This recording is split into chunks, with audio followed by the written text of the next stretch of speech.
I never should have taken that detour.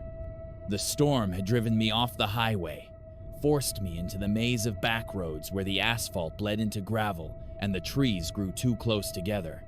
My GPS had long since given up, the screen frozen on a spinning wheel, and when I finally spotted a hand-painted sign that read, Raven Hollow, 2 miles, I felt an odd relief.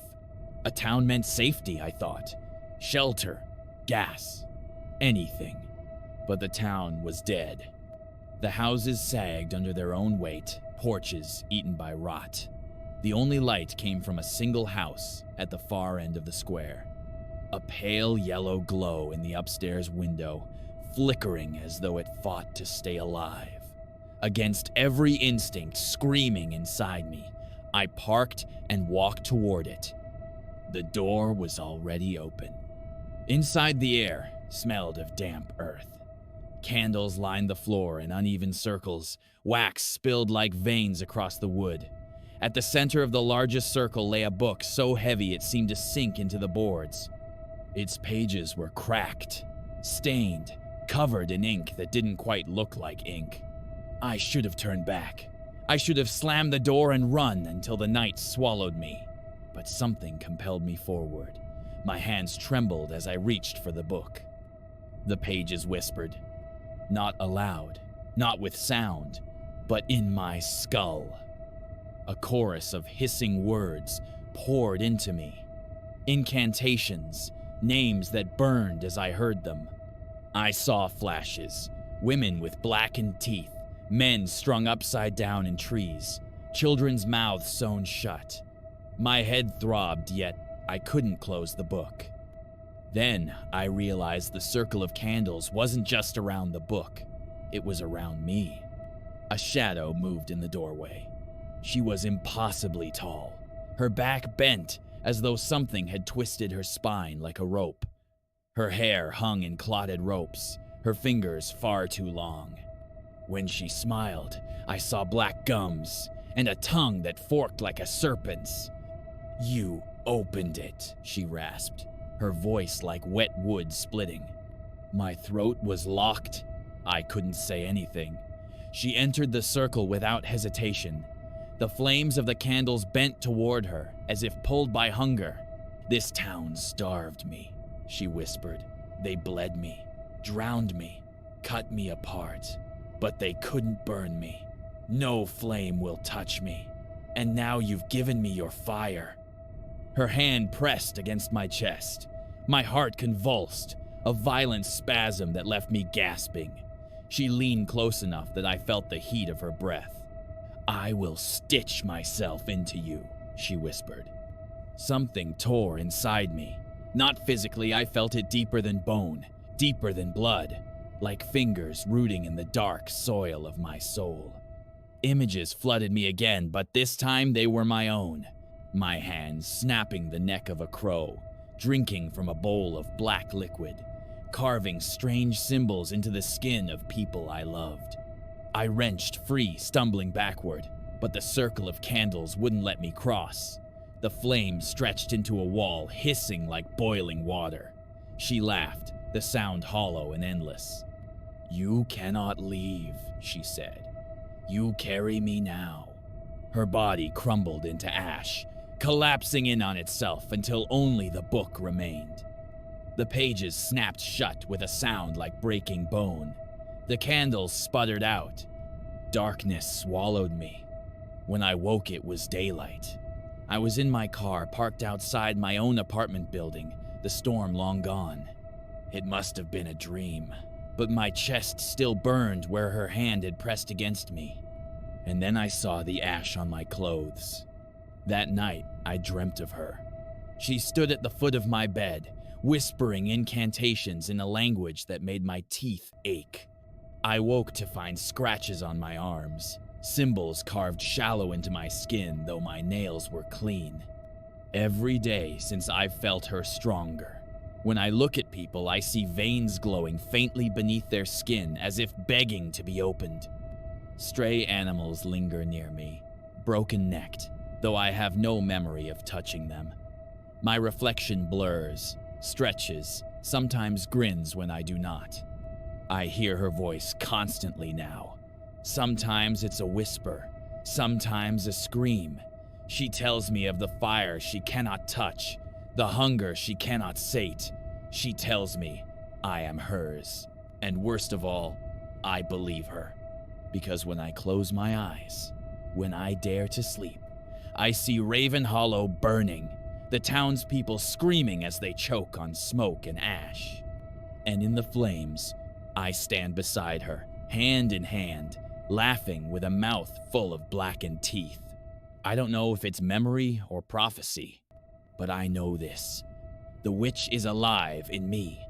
Sometimes I feel my hands move before I decide to, and the blood under my fingernails proves I've already begun. When I bought the farmhouse, I thought I'd struck gold. The land was cheap, sprawling, and far enough from town that I wouldn't have to see a soul if I didn't want to. The realtor warned me it had been empty for decades, but that only added to the charm. I imagined restoring it, filling the air with music instead of dust. The first night, I found the symbols. They were scratched deep into the wooden beams in the attic, circles within circles, hooks and spirals that seemed to twist even as I stared. Some had been rubbed with ash, others with something brown that had seeped into the grain. At first, I assumed graffiti, teenagers sneaking in during its abandonment. But the deeper I explored, the more I realized they weren't random. Every wall bore a mark, hidden beneath layers of wallpaper and plaster. The whole house was a cage of symbols. I couldn't shake the thought someone meant to keep something inside. A week later, I discovered the bundle. It was tucked in a crawl space behind the kitchen wall, wrapped in what had once been cloth but now crumbled at my touch. Inside lay bones, small and fragile, with tiny finger joints, curled like they had never opened. Nestled among them were teeth, all blackened as if charred. I should have left then, but there was a pull, the same sick pull that makes you press on a bruise just to feel the pain bloom. I buried the bundle out back beneath a crooked oak. I told myself it was the right thing to do, to give it rest. That night, the scratching began. It came from the walls, faint at first, like a mouse, then louder, slower, as if fingernails dragged along the inside of the wood, deep. I didn't sleep. The next morning, I found new symbols carved into the kitchen doorframe. Fresh, splinters scattered at the base. They weren't the same as before. They were tighter, jagged, frantic. I lived alone. I didn't own a knife sharp enough to cut like that. On the third night, the smell arrived. Burnt hair, something metallic like rust. It seeped from the floorboards, filling every room no matter how many windows I opened. And beneath it, all the faintest sound, a woman's voice humming a tune I didn't recognize. I tore at the wallpaper in a frenzy, convinced I could find its source. The more I ripped, the more symbols I revealed. Some were painted with tar, others with what I knew in my gut was blood. The house wasn't protecting me from something outside. It was protecting everything outside from something inside. And I had dug it up. The scratching grew louder, spreading from the walls to the ceiling, the floor beneath my bed. At night, I felt vibrations in the mattress, like something crawling through the springs. Once, as I lay paralyzed with fear, I felt a soft hand brush across my ankle, and the humming stopped, cut off as though I'd been caught listening. I moved to the living room sofa after that, but the thing followed. Each morning, more carvings appeared in the wood. Spirals, runes, knots. I stopped eating. I stopped bathing. I just listened, waiting. The worst was the night I heard the laughter. Not a cackle, not a scream, just a quiet, breathy laugh from inside the wall 2 feet from my head. I pressed my palm to the plaster and felt warmth radiating through it, as though a body stood on the other side. I don't remember falling asleep, but when I woke, the floor was covered in ash. It outlined the same circle I'd first seen in the attic. At its center was the bundle I had buried, cloth rizzone, bones neatly arranged, and the teeth, they had multiplied. There were hundreds now, piled high, clicking against each other as though something inside was trying to form a jaw. I didn't pack a thing. I didn't lock the door. I ran to the car and drove until the road blurred, until my eyelids were sandpaper. I swore I would never go back. For a few days, I convinced myself I'd escaped. My apartment was safe, my neighbors oblivious. But then, the marks began to appear again. Scratches across the apartment walls in looping spirals, shallow cuts that spelled nothing I could read. I'd wake to find the sheets covered in ash. Last week, I saw the symbols carved into the wood of my apartment door. They were jagged, fresh, identical to the ones in the farmhouse. I tried sanding them off, painting over them, but by morning they had returned, darker and deeper. And last night, as I lay awake in my bed miles from that farmhouse, I heard it again, soft, humming through the walls. The same melody that had followed me from room to room out there, now crawling through the plaster of my home. She doesn't need the house anymore. She doesn't need the walls.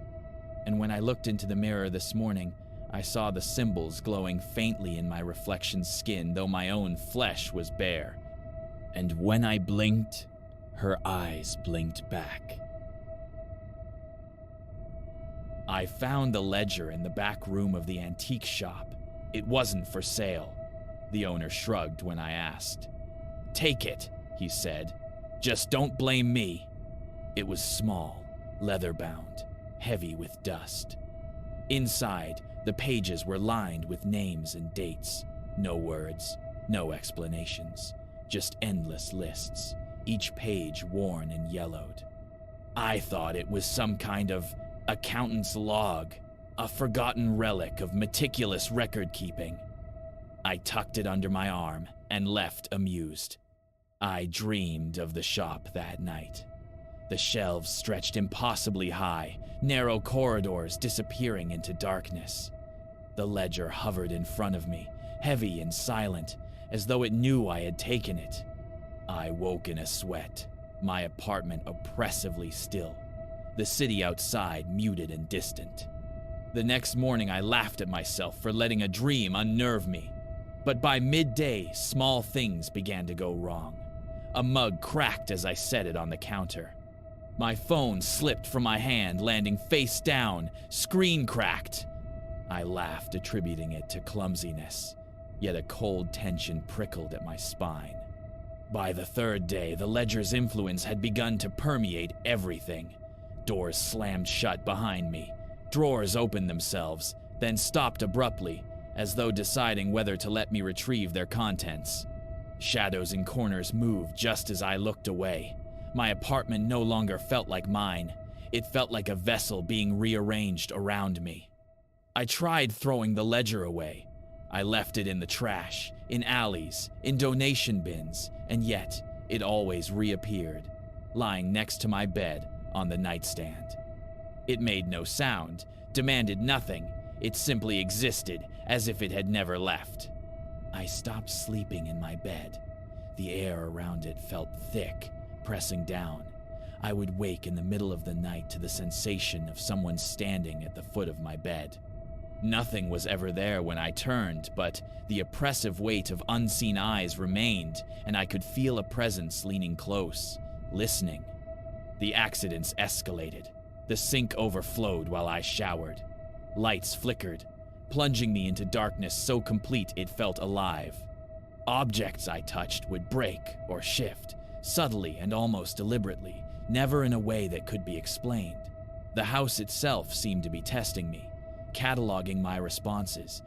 I began hearing voices, low, murmuring, almost beneath hearing, as though the air itself had grown sentient. I would wake to the sound of someone whispering behind me in tones of certainty, judgment, and inevitability. Sometimes the voices came through the walls, sometimes from inside my head, and always they were patient, insistent, promising consequences I could not yet see. I left the city with the ledger. I went to leave it in the next town, abandoning it in rest stops, hotel rooms, and even a dumpster in the park. When I returned, it was on my doorstep, waiting like it had never been gone. I realized the truth. It didn't matter where I went. I could not escape. Every day, the ledger's presence grew heavier. I could feel it in the air, as tangible as a hand pressing on my chest. Even when I ignored it, I felt the pull of something unseen, inexorable.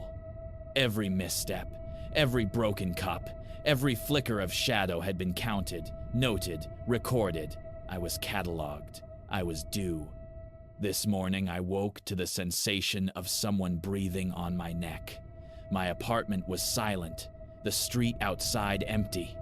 I reached for the ledger, and as my fingers brushed the leather, a cold seeped into my skin, as though the book had touched me without contact. The voices rose, repeating a single thought over and over. You were never free. I tried to move. I tried to look away. I couldn't be. My chest felt heavy, my arms numb, and the ledger's weight pressed into me as though it were alive. I realized then that this had never been about the book itself. The ledger was merely a conduit, a marker, a declaration. I had been claimed long before I found it, and all of my choices, all of my movements had led me here. The ledger waits beside me, patient, but it is no longer the ledger I fear. It is the inevitable erasure of myself, the slow siphoning of my presence until all that remains is a husk, a vessel cataloged and claimed. The ledger is not bound to the room, the city, or even the physical world. It is a pattern, a will, a law. I have become part of its ledger, counted and logged, my existence merely a notation in an unending record I cannot see or resist. Time itself bends to it. My thoughts, my desires, my attempts at freedom, all illusions. I am a record filed into an eternal account that will outlast me, that will outlast everything I love, everything I was. Now, I'm merely waiting for the ledger to finish, for the final entry to close the account. I won't rise again. My hands, my mind, my body, nothing belongs to me anymore. And even if I screamed, even if I fought, no one would hear. The ledger does not answer to the living. It only claims, and I am already gone.